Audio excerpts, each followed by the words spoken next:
Hi, good evening. Welcome to a sunny afternoon at Leinster House. Happens to be my birthday, so happy birthday to me. Tonight, sexy cabbage. This is where we're going to do a dinner of roasted fillet of pork wrapped in streaky bacon and cabbage. You'll see what I do shortly. I would like you to subscribe to the channel. It doesn't cost you anything, but if you hit subscribe, you will get all my future notifications will pop up. Anyway, I'm going to set about cooking now shortly. I'm my Barbie baby today in all my pinky winky, and my lovely Italian video maker bought me a new cool apron. See you shortly. Guys, hello. Back in the day when I was growing up, we all had cabbage boiled in bacon water after the joint of bacon was cooked. Today, it's really true to say that hardly anybody either cooks cabbage or enjoys cabbage or knows really how you can make cabbage fabulous. That's all going to change tonight. I'm going to show you why cabbage is a fabulous vegetable. I don't boil any vegetables. I wok fry this. Garlic, onion, maybe some bacon, chorizo, or tonight I happen to have salami. So I'm going to go in and get the knife to this baby, and I'm in my pink Barbie baby gear today, just to let you see. Come here.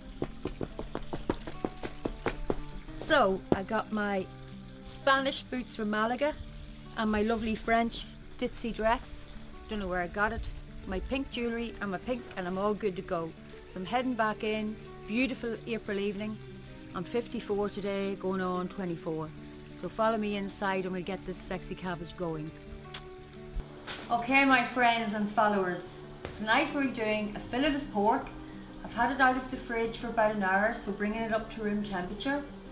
I'm going to cook up, these are sage leaves, and I'm going to pan fry them in a little bit of butter, and I'm going to set them into the loin or fillet of pork, wrap it in crispy bacon, and serve it up with some sexy cabbage, some blue cheese, mushroom and pasta with a bit of cream and a teaspoon of mustard. It is truly sensational.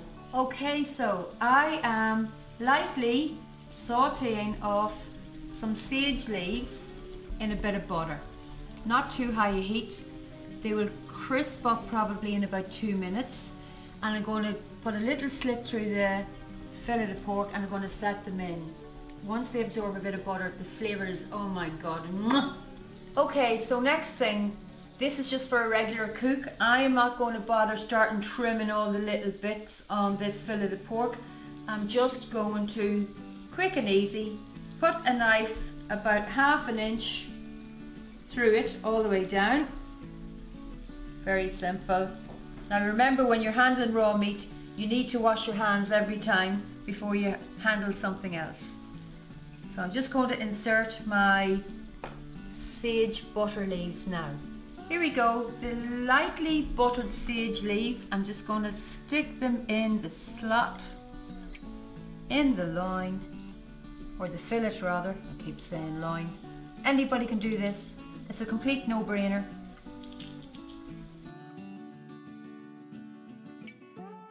Okay, I have the sage in the fillet. I have my streaky bacon lined out. I'm just going to wrap it in a minute. This is an optional extra. You can use Parmigiano, or I've Gran Padano here. I'm just going to put a little through it on the top. It'll give it, it's a little bit salty and it's really nice.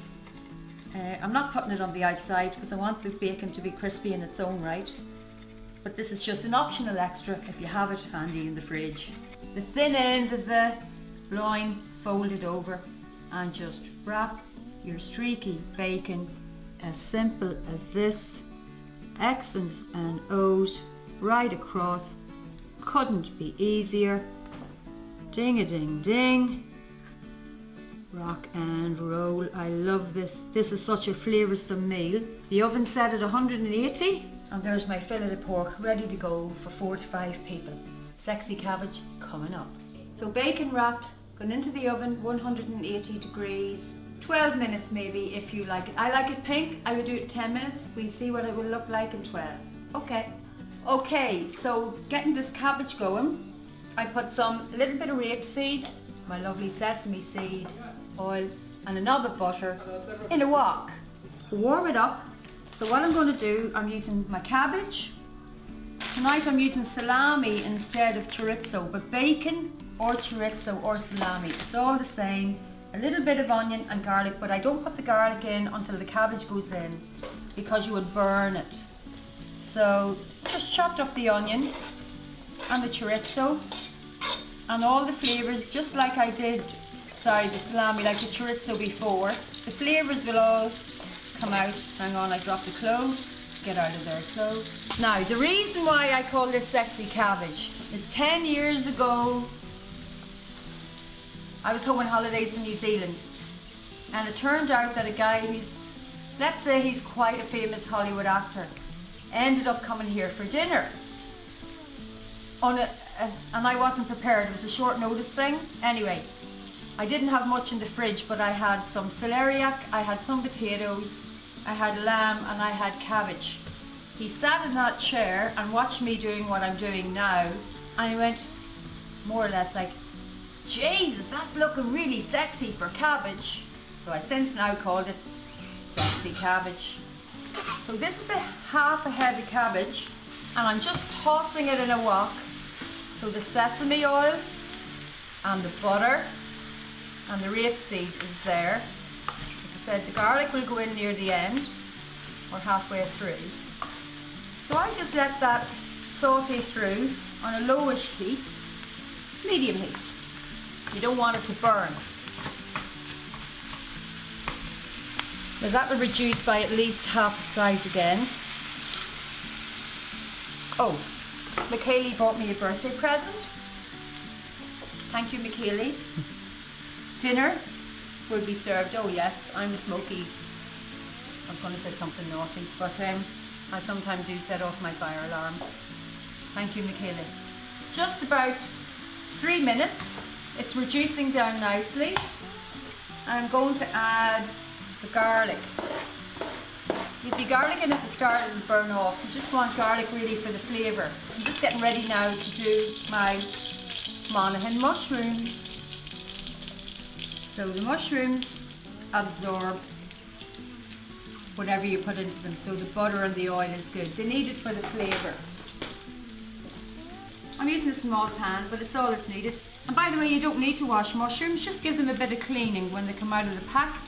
And in case you didn't know, nutritionists now realise that the nutrient value and the health value of mushrooms is fantastic. A lot of vitamins, a lot of nutrients. I mean, Monaghan is the home of mushrooms in Europe, for God's sake, thanks to a guy called Ronnie Wilson. And they're so diverse, but it's really what you do with mushrooms that makes them interesting. So the mushrooms have sauteed down lovely. You don't really want to burn them, but you might want them a little bit brown, a little bit coloured, but slow and low is the secret. I'm going to add a little bit of cream. I'll put the cream in first, not the cheese. So in with the cream, keeping it on a low heat, not a lot. And then my Danish blue. So I picked this up, I think, in Lidl. Gorgonzola is good. I like a filthy dirty cheese, the bluer the better. But if you're not into really strong blue cheese, a mild blue cheese, or even a cheddar, a strong cheddar, you could do it. If you're not a fan of blue, get a mature cheddar, just to give it that cheesy flavour. You don't need to go out and spend a fortune of money on fabulous food. I'm going to give you a cost of this dinner at the end of it. Now it'll feed 4 to 5 people. Okay, so I've just added a bit of pepper to the mushrooms. I'm going to taste this now.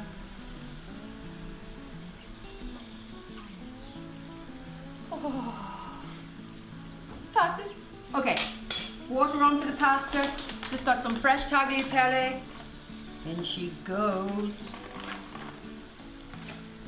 Okay, I might have lied. Sometimes I get it wrong. I said 180 for 10 to 12 minutes, but that's if you really wanted it very pink. It needs to be in for a good 15 minutes at 200 degrees. So 15 minutes at 200 degrees. Believe me, fillet of pork does not need to be overcooked. A little bit pink is good. Now the juices are running clear there. So I'm going to let it sit for about 4 minutes 5 minutes. Okay, so I used fresh pasta. I cooked it in 7 minutes. Unfortunately, my fabulous bowl that I brought home all the way from New Zealand, being careless, I'm after breaking it. So I've just had a small hissy fit off camera. Anyway, nobody died. So, my mushrooms and blue cheese sauce into a warm bowl. Please do not use cold bowls and plates for hot food. Warm it up in the microwave or for 30 seconds in the oven. Okay, likewise, in a sort of warm bowl, I'll take my, look how far down that cabbage has reduced. And not a drop of water was seen. So I use salami tonight, but you can use bacon or chorizo or a combination of them. A little bit of onion and a little bit of garlic halfway through. And swear to God, the smell is coming out of here. It's just like, oh yes. Colomini's sexy cabbage. Well, my cabbage. He christened it. Brown pandano tonight. Okay, it might not look very colourful. You can add greens or whatever you want to do as well. But my pork, that's cooked quite medium. So it was 15 minutes, 180, didn't quite do it. So really 200 is better. If it's a fan oven, 190, 15 minutes. It depends how you like it, check it. Wrapped in bacon with your pasta, your cabbage. The whole meal here has come out at just over €8 and this will feed 4 to 5 people. Okay, fillet of pork with sage leaves wrapped in crispy, streaky bacon, parmesan blue cheese and mushroom tagliatelle and sexy cabbage with onion, garlic, tonight it's salami, christened by good old Colin Meaney in this very kitchen 10 years ago. Enjoy, guys.